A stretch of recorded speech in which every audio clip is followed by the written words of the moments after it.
Next question देखते हैं। देखिए 2004 का क्वेश्चन है। क्या क्वेश्चन है? Let two numbers have arithmetic mean 9 and geometric mean 4, then these number are the roots of quadratic equation. तो ये किस क्वाड्रेटिक इक्वेशन के रूट्स हो सकते हैं? आप देखिए एक चीज़ समझिए, अगर मैं बोलूँ आपसे कि ए और बी का अरिथमेटिक मीन, तो अरिथमेटिक मीन हमेशा याद रखिएगा a + b/2 होता है, और यही ज्योमेट्रिक मीन बोलें तो रूट ऑफ ए बी होता है। तो आपने अभी ले लिया सपोज नंबर अल्फ़ा बीटा, तो अरिथमेटिक मीन हो गया 9 means alpha plus beta is 18, geometric mean means root alpha beta, तो अल्फ़ा बीटा इक्वल टू हो गया 16। क्वाड्रेटिक इक्वेशन का फॉर्मेशन कैसे होता है? x² minus sum of roots plus product of roots.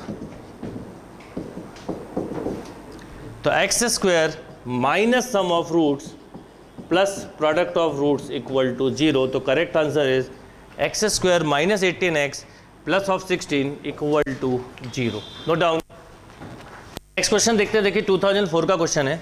क्या क्वेश्चन है? यहाँ पे मीनिंग दिए हुए हैं बस, बाकी क्वेश्चन बहुत सिंपल है। Let TR be the rth term of an AP whose first term is A and common difference is D if for some positive integer m and n, m not equal to n, mn equal to 1/n, tn equal to 1/m। आपसे पूछा है a minus D किसके equal होगा। वैसे इस तरह के questions में अक्सर जैसे मान लो pth टर्म q है, qth टर्म p है, तो याद रखिए p प्लस q टर्म हमेशा 0 होगा।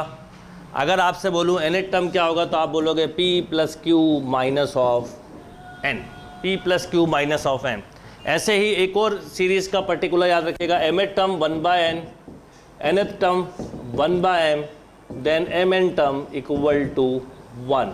अभी यहाँ पर आपको पर ऐसा नहीं पूछा है, a माइनस डी पूछा है, तो a माइनस डी कैसे निकालेंगे? देखिए mth टर्म मतलब हो गया a plus m minus 1 into D equal to 1/n, a plus n minus 1 into D equal to 1/m।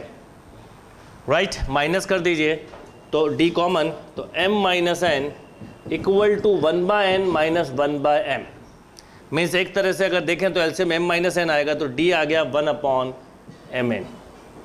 Right, d आ गया 1/mn। अब आपको d के बाद a और निकालना है, तो a आप कहाँ से निकालेंगे? इस वाली कंडीशन से। a इक्वल टू कितना है? देखिए a इक्वल टू है 1/n minus m minus 1 into डी। d की जगह mn रख दीजिए, तो 1/n minus 1 m minus 1 upon mn, mn LCM आ गया, तो m माइनस m प्लस 1, तो 1/mn। तो a भी 1/mn है, d भी 1/mn है, तो दोनों का subtraction will be 0। Note down. Yes, next question करते हैं। देखिए 2004 का क्वेश्चन है। क्या क्वेश्चन है? The sum of first n term of the series 1² plus 2 into 2² plus 3² 2 into 4² plus 5² plus 2 into 6² and so on. अब अगर इसको हम समझें तो इसमें एक तरह से 2 टर्म्स दिए हुए, 2 सीरीज दिए, एक 1², फिर उसके बाद देखिए ऐसा 3², फिर उसके बाद 5² एंड सो ऑन, प्लस फिर क्या दिया? देखिए ध्यान से देखिए, सभी में 2 एक कॉमन है। आप चाहो तो ऐसा भी लिख सकते हो, 2 कॉमन लेके 2² plus 4² plus 6² and so on. अब इस क्वेश्चन को मैं आपको सजेशन दूंगा, मेथड से तो कर ही सकते हैं, ऑड है ये इवन है, इसके आप इवन ले आएँ तो पूरी सीरीज एक बार में आ जाएगी। देखिए क्या, अगर इसको सम करना है, इस फॉर्मूले को निकालना, तो सबसे अच्छा तरीका है कि ये 2 टाइम्स है तो एक बार यहाँ ले आइए, बाकी 2 कॉमन निकाल के कर लीजिए। पर मेथड पे मत जाओ, ऑप्शन से करो इसको। एन टर्म का क्वेश्चन है। अब देखिए यहाँ पर बोला है इसका समेशन हमें दिया हुआ है, इसका समेशन दिया हुआ है n इंटू n प्लस 1/2 का square by 2, but when n is even, जब n इवन है, n इवन है मतलब नंबर ऑफ टर्म इवन है, 1 2 3 4 लाइक दिस, राइट। अब देखिए इसमें ऑप्शन से कैसे करेंगे वो समझिएगा। जैसे यहाँ पर बोला n इवन है, जब n इवन है तो समेशन ये, इवन मतलब 2 टर्म। अगर मैं इसको क्रॉस चेक करवाऊँ आपको, तो 4 2 8 प्लस 1 9, यहाँ पे रखिए n की जगह 2 2 2 प्लस 1 3 3 का स्क्वायर बाय 2, देखिए 9 आ गया।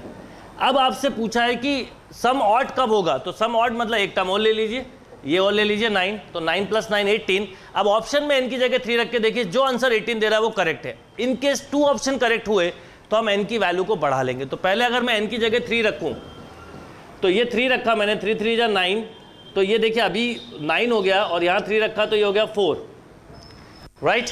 तो ये कितना आ जाएगा, ये 2 के साथ कैंसिल करें तो ये 18 ही आएगा।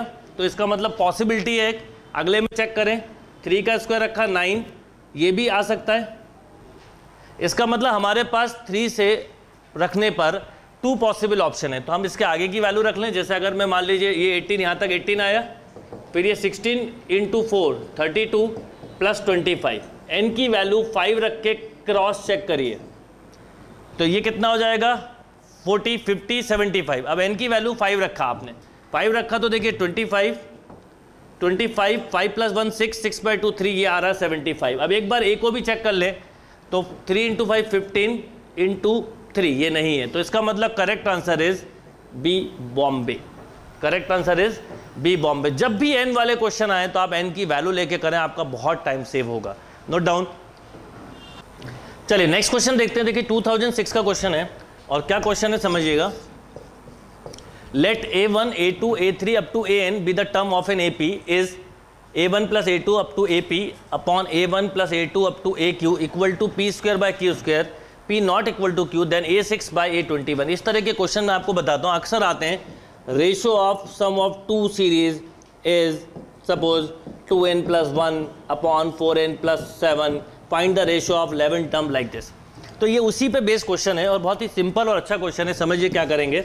सबसे पहले हम ये देखें इसमें कि p टर्म का समेशन दिया हुआ है। p टर्म का summation means p/2 2a + p - 1 × d, इसका एक बिल्कुल फिक्स मेथड है।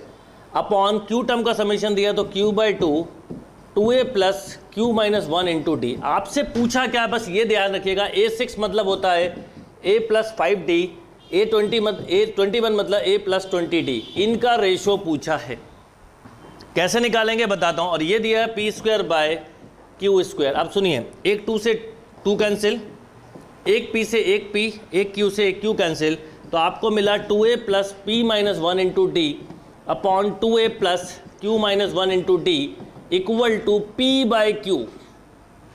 अब आपको a + 5d चाहिए तो हम 2 का डिवाइड कर दें। तो देखिए 2 का डिवाइड करने से क्या फ़ायदा होगा, a + p - 1/2 d upon a + q - 1/2 × d equal to p/q। वैसे याद रखिएगा, जब भी इस तरह के क्वेश्चन आते हैं, जो भी टर्म पूछा, रेशो ऑफ अगर pth टर्म पूछा होता है तो आप याद रखिए n के प्लेस पे हम 2p - 1 पुट करते हैं। वही कंसेप्ट यहाँ पर लगेगा। अब जैसे यहाँ पर मुझे 5 लाना है तो मैं क्या करूँगा, p - 1/2 को 5 से इक्वेट करूँ तो देखिए p की वैल्यू आ गई 11, 6 का डबल किया 12 - 1। ऐसे ही नीचे लाना है मुझे 20, तो इसका मतलब q - 1/2 को कंपेयर करूँगा 20 से तो q आ गया 41। देखिए अगर मैं इसको बोलूँ तो ट्वाइस किया, 21 का ट्वाइस 42 - 1, 42 - 1 तो 41। तो आपको बस केवल इसमें ये करना है कि p के प्लेस पे 5 रख दीजिए, सॉरी p के प्लेस पे 11 रख दीजिए तो a + 5d हो गया, q के प्लेस पे 41 रख दीजिए तो a + 20d, और यहाँ पर भी 11/41। तो correct answer is 11/41। Note down. चलिए नेक्स्ट क्वेश्चन देखते हैं। देखिए 2006 में आया हुआ क्वेश्चन है। क्या क्वेश्चन है, क्वेश्चन है if a1 a2 a3 up to an are in HP, then the expression a1 a2 a2 a3 up to an - 1 an equal to. मैं आपको एक बात बोलूँगा, इसको आप मेथड से भी कर सकते हैं, ऑप्शन से भी कर सकते हैं। कैसे, जैसे मैं अगर HP के 3 टर्म ले लूँ 2 3 6, तो मेरे लिए a3 ये हो गया, a2 ये हो गया और a1 ये हो गया। एक बात, और n की वैल्यू आ गई 3, n की वैल्यू 3 आ गई, मतलब मुझे कहाँ तक जाना है, a1 a2 + a2 a3 तक ही जाना है, उसके ऊपर नहीं जा सकते क्योंकि लास्ट टर्म an पे ख़त्म होता है। अब a1 a2 मतलब a1 a2 तो 2 3 जा 6, a2 a3 तो 3 6 18 24। अब ऑप्शन में रख के देखिए n की वैल्यू 3 और a1 और a3 की वैल्यू, तो आपको समझ में आ जाएगा। तो मैंने रखा जैसे पहले ऑप्शन में 3, a1 है 2, an है 6, ये हो गया 3 × -4, ये हो गया -12। तो ये आंसर नहीं हुआ करेक्ट। फिर बी पर आए हम, बी पर आए 3 - 1 2, a1 - a2 ये -4 होगा, ये भी नहीं है। सी पे आए तो 3 × 2 × 6 तो 12 3 या 36 ये भी नहीं है। लास्ट पे आए 3 - 1 2 इंटू 2 इंटू 6 दिस इज 24। तो correct answer is D Delhi.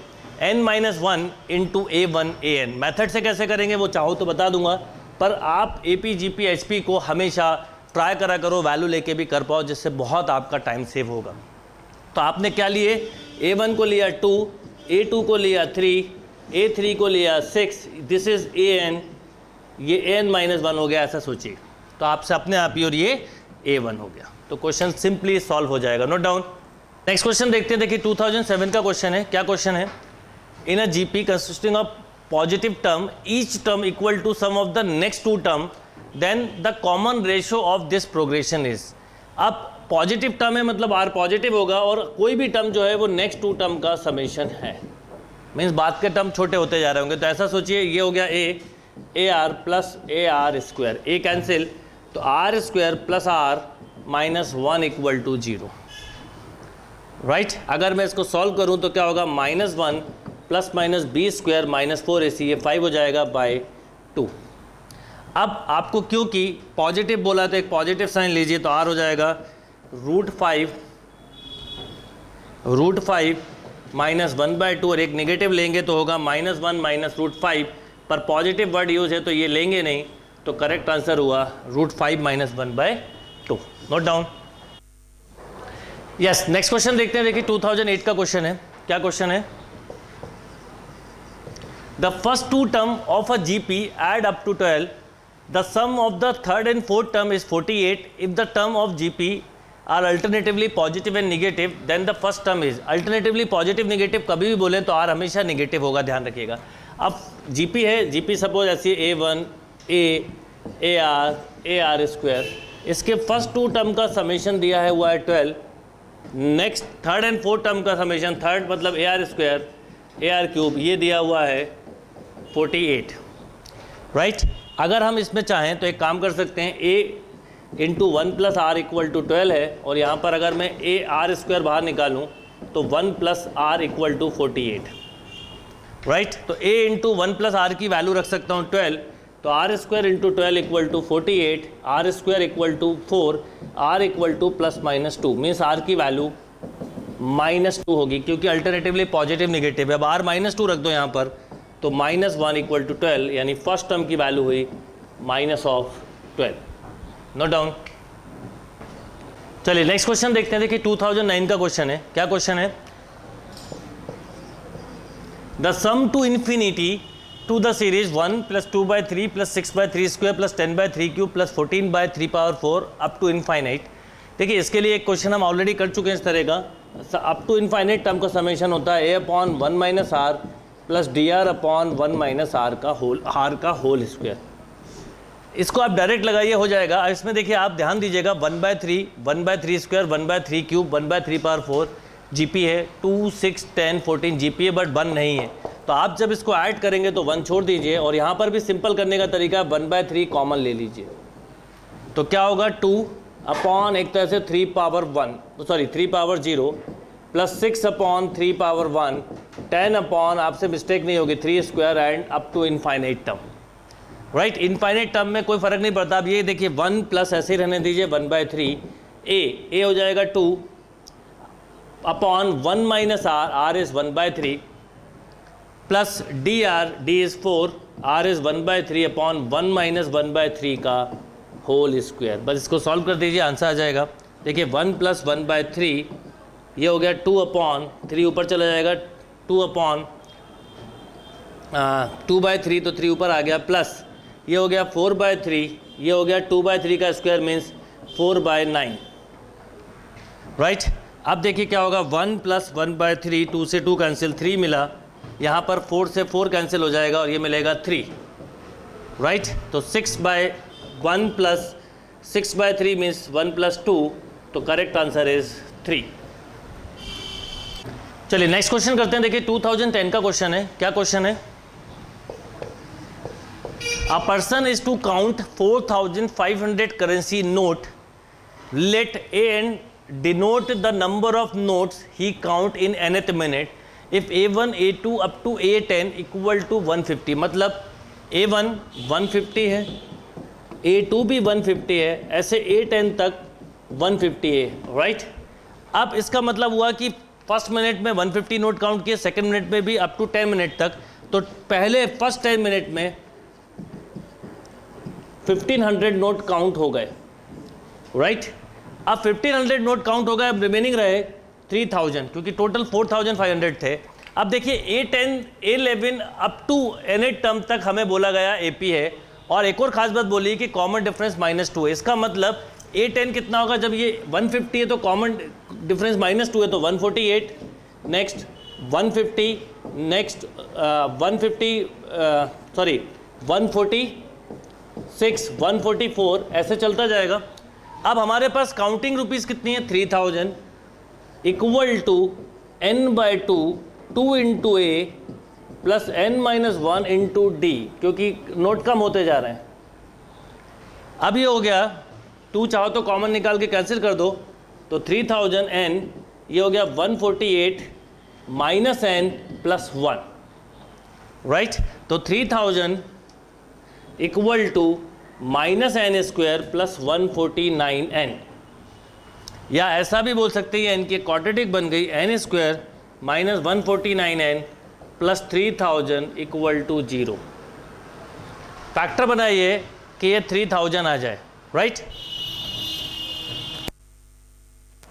अब देखिए इसके अगर मैं फैक्टर बनाऊं तो n² minus 24n minus 125n plus 3000 equal to 0। n common लिया तो n माइनस 24, माइनस 125 कॉमन लिया तो n माइनस 24 इक्वल टू 0। तो n की वैल्यू आ गई 24 और n की वैल्यू 125। 125 हो नहीं सकता क्योंकि नोट इतने नहीं है, तो n की वैल्यू हुई 24। तो ये 24 मिनट प्लस ये 10 मिनट मिलके टोटल हो गया 34 मिनट। गलती से 24 मत लगा दीजिएगा, 34 मिनट। Note down.